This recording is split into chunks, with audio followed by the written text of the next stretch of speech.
to Wine Library TV. I am your host, Gary Vaynerchuk. And this, my friends, is the Thunder Show, aka the internet's most passionate wine program, and it is live in New York City. Clap it up.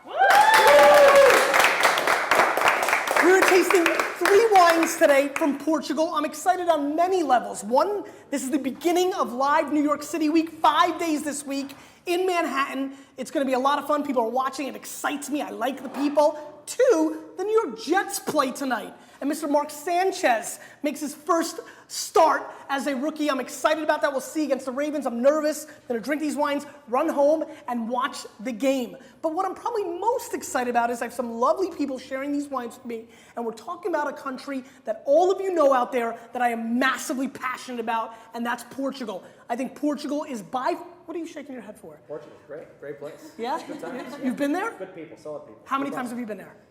0. So, I read a book once. fair enough. Portugal is massively underrated. I think dollar for dollar, they're bringing some of the best value wines in the world. We've talked about that extensively, and I'm excited to see what the peanut gallery here thinks along with me. So there's really no reason to waste any time. Mott, you are far away. Let me give you an indication. Don't try to catch it, Mott. I'm trying to hit it.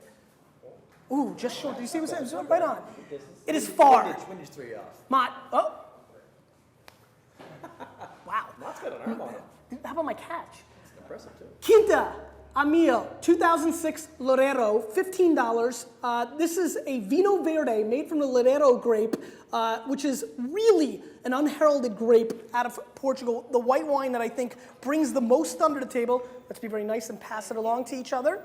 While I'm letting everybody pass that around, let me tell you a little about Loureiro. For people that are big fans of Albarino, or people that are looking for something with a little more oomph than, let's say, a Sauvignon Blanc, this is a great alternative. Now, this white wine is at room temperature, so you're gonna taste a lot more of it, but you're also gonna taste a little more alcohol. So it's something to keep in mind as we go through this wine. Delicious. You're excited about The alcohol part.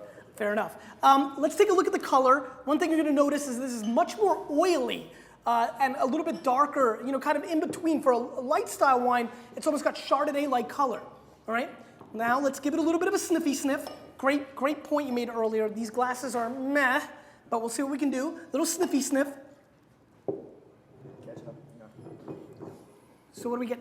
So one thing that I've noticed is with the sniffy sniff, you want your nose completely in there. So all the way, there you go. Now, did you notice how much more you smell? Yes. No, actually. You smell the same. I feel like it's the same. Fair enough. Listen, that's fine. But to me, if you get your nose completely in there, you'll get a dramatically higher level of sniffy sniffness, which is imperative because way too many people don't smell the wines, and not smelling your wines is a travesty. It's a huge mistake by the American culture, and I'm fundamentally, single-handedly going to change it. All right. Now, one more time. How do you guys feel about the nose? What do you guys think? It's hot. It smells a little hot, okay? Boozy. Yeah. Boozy. Yeah. Okay. I'm picking up a little bit of like an acacia flower, almost like a dandelion thing on the nose, which I like. A little bit of a lemon peel component on the nose as well, which I think is pretty obvious. And then there's like a pear component on the back end. I think the last thing I'm left with is a nice level of pearness. Anybody getting pear? Because I think that's kind of the most distinct part of the nose I'm getting. And no reaction from anybody. Excellent. Let's give this wine a whirl.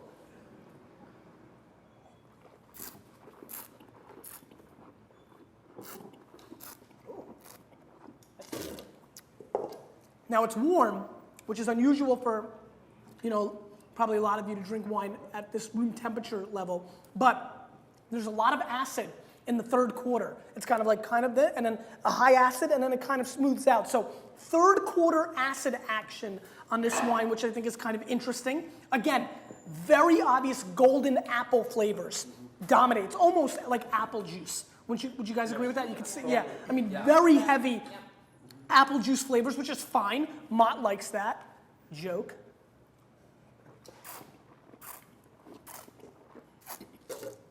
I'm going to the Jets-Giants preseason game this Saturday, Mott. You know what's going to happen to you? The team's going to lose hard. Okay. So this wine, good acid in the third quarter, like I said. Again, very heavily on the apple juice component. pretty much not much else, right? I like the fact that it's not hot on the back end. For a warm wine, I would have expected a lot more alcohol on the back end. I don't feel that, which I think is a very solid effort of this Vino Verde. Good length, exactly the kind of white wine that you would want to pair with like whole fish, like grilled fish, squid, calamari, things of that nature, light salads. But not shocking. Definitely hasn't changed my life. I'm not running around and going to every liquor store looking for this wine. But serviceable. A good, solid middle infielder kind of play. Mark Lemke. Would chilling it down not get rid of that burn? I don't feel, well, no, I don't think so. There isn't that much burn, considering that it's room temperature, and the acid would not go away from the coolness. It would probably be a little more refreshing, and it's hot as balls in here, because there's no ventilation in this room, so we're all gonna be sweating like 5 minutes. So, maybe if it was a little colder, it'd be a little more exciting. But other than that, I think it's a nice kind of wine. I would probably score this wine an 86 plus. Wouldn't go screaming out to go find it, but definitely not the worst wine I've ever had. A solid start, not as exciting as some of the past vintages of this wine, so I'm a little bit disappointed. Let's move on. All right. That is tragic. Alvaro Castro, Mr. Mott. Alvaro Castro, 2007. This is a 50% Teriga Nacional and a 50% Alfaquero blend from the Dow. This is one of the areas that I talk about Portugal all the time. I think the Dow is making some spectacular wines. This wine rolls in at $18 US. Let's pass it around. This is where Portugal's really starting to show its excitement.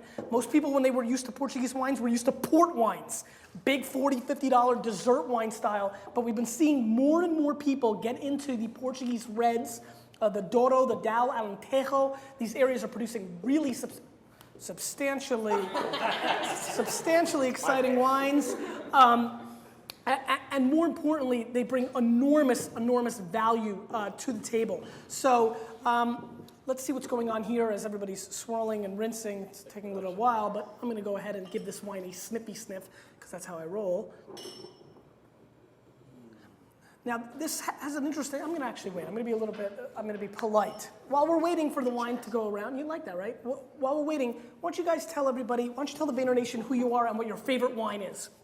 My favorite wine. Oh, But you gotta tell them. Oh, hi, Vayner Nation. I'm Julia, and I'm a student at Boston University, and I don't know, I don't really have a favorite wine. I haven't been drinking. Thanks, Julia. Okay, let's go. Go ahead. How you doing? Patrick Mittens, I'm from Brooklyn, New York. Brooklyn, New York. Yeah, I love it. Right. Favorite type of wines, usually Argentinian, Maybach, stuff like that. Very nice, very nice. Hello all, my name is Aaron Ritter. I started something called the Kosher Wine Society. I love the hustle. I love the hustle. Good work. Usually just touring, kosher wines. So a lot of Israeli wines. I'll give a plug to Israel on that one. Very nice. My name's Faisal Sullivan, originally from California. Favorite wine, probably the Rombauer Chardonnay. Very nice. The oakiness. Mm-hmm. I'm David Coulang from here in New York, and I'm a Bordeaux Southern Rhone kind of guy. Very nice. Caesar from Queens, and I love Italian wines.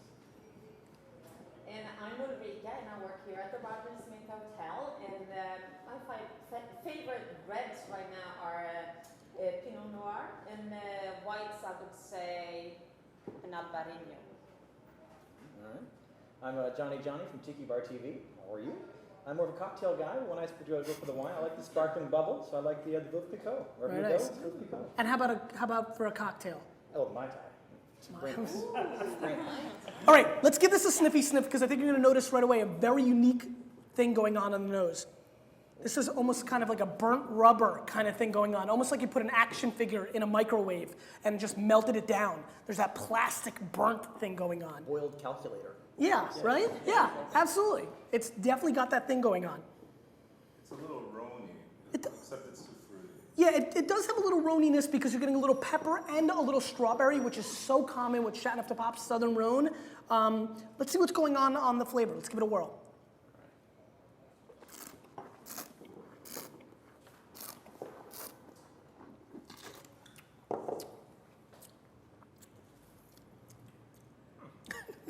I love your face. You're like, delicious. So this wine excites me for a couple reasons. One, It's got enormous fruit, and it's very obvious. It's very jammy.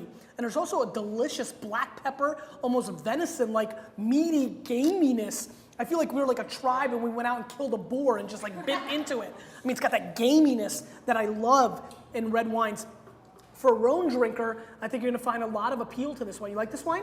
Yeah, this is good. I mean, this is kind of like, reminds me of like a Gigondas with a little bit more oomph. And it's got a nice creamy long finish. This wine's showing very well.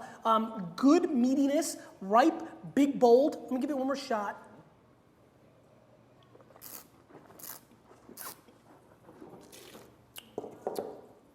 Good ripe cherries. I like the sour cherry component on the back end. And this wine would pair extremely well with steak, burgers, Philly cheesesteak for days with this kind of wine. I think would be an amazing casual wine pairing and food. But I love the length of this wine. I just absolutely adore the fact that this has almost a 40-second finish. I think this would go well with a lot of things. I wouldn't beg to say that this wine's gonna last for 15 to 20 years. This is more of like a 3 to 6 year window wine. But when you start talking about under 20 bones, Monday night wine like this, not killing the wallet, or even when you're having, you know, a nice dinner, to be able to buy something of this quality under $20, you start talking about what's really happening in wine now, where you can really get value for your price. Portugal showing its merit again. To me, this becomes a borderline 90-point wine. This is 89 plus, 90 plus. Since I'm with friends, I'm gonna go 90. I'm in a little bit of a better mood. It's a Jets game. I mean, this is a very, very good wine. For my palate, the gaminess. And again, there's a lot of people that this probably more falls into an 87, 88-point wine, but you've got to know your palate. To me, anytime I can get that venison beef jerky gaminess with a little bit of like strawberry and a little bit of black pepper, I'm gonna like it. And this is my kind of style of wine. Maybe a hair light, lacking a little of the complexity to get really excited about. Probably with not all this excitement, probably an 89 plus point wine, but I'm gonna stick with 90 because I'm in a good mood. Nice wine for 18 bones. I'm impressed, a little bit better than I expected it to be. What did you guys think? Very nice. You liked it? Great taste of sausage in a wine. You liked it? What about for you? Yeah? How about for you? Are you a red wine drinker at all? I am a red wine. Okay, so you just kind of okay. For you? Kind of pretty creamy. It is creamy on the back end. All right, great. All right, let's finish this Is that a up. lot of tannin in there for you? Not a lot of tannin, no. This is the Vila, you're like, okay.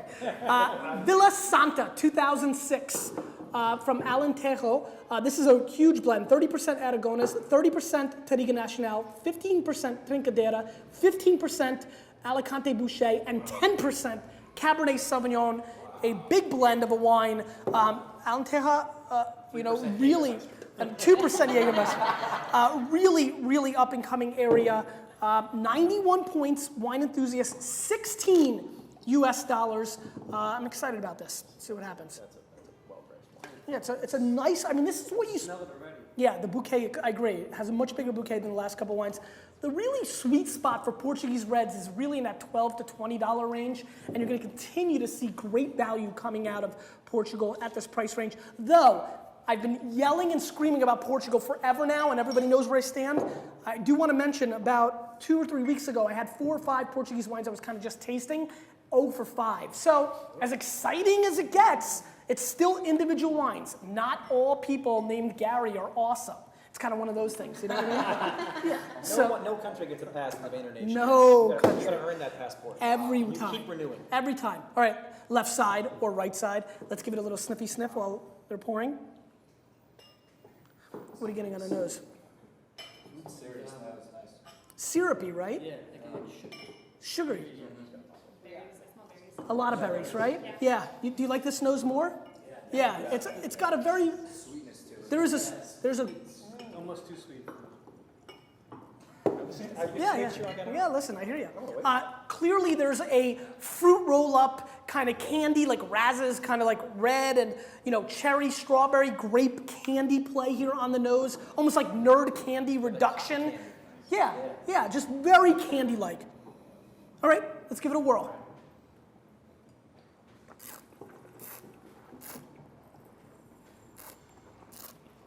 It's delicious.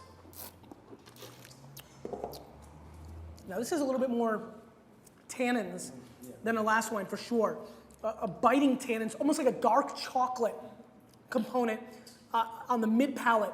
Almost like dark chocolate got really pissed at you and punched you in the mouth. That's what I'm tasting because it's really heavy and it's just completely coating my mouth, almost like, just like definitely the difference between milk chocolate and dark chocolate. It's that bitterness, that high cocoa count. Guys, what do you think? A little peppery in the back. Peppery?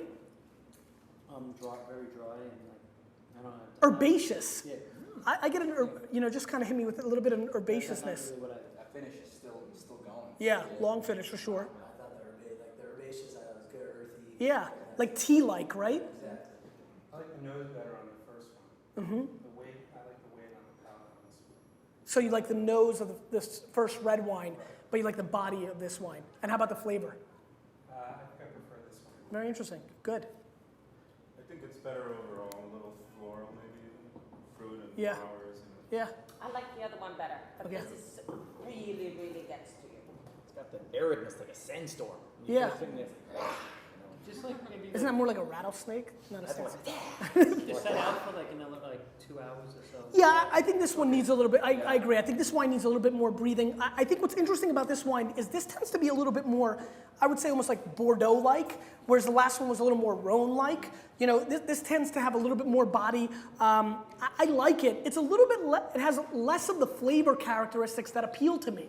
But I kind of understand where this corner's coming from. I do feel at some level, this wine is better made than the last wine, has more to it, but when it comes down to the flavor profile, because I'm just more into gaminess, more into that venison kind of beef jerky flavor, the flavors of the prior wine are more interesting to me. And so it's almost kind of like, though you understand when you go to Per Se or a nice restaurant here in New York City and you love it and you respect the chef, sometimes a White Castle burger is just better because you just think it tastes better. And that's kind of what's going on here for me. I think this is a nice wine. To me, it's more like an 88, 89 point wine for my palate.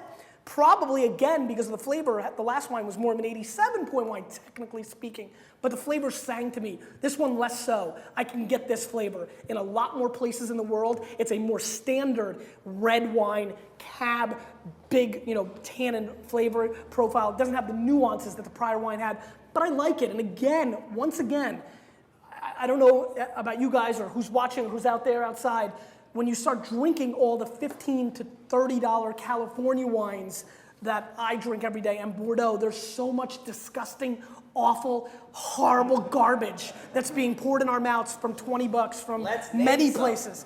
There's a lot of them. I mean, listen, I'll go down, listen, I think there's a lot of great wineries, but people like Sterling and Simi and Rodney Strong, and they're making standard kind of cookie cutter wines, plenty of Bordeaux people, plenty of Malbecs, everybody's hot on Argentinian Malbecs. They're starting to jump the shark a little bit.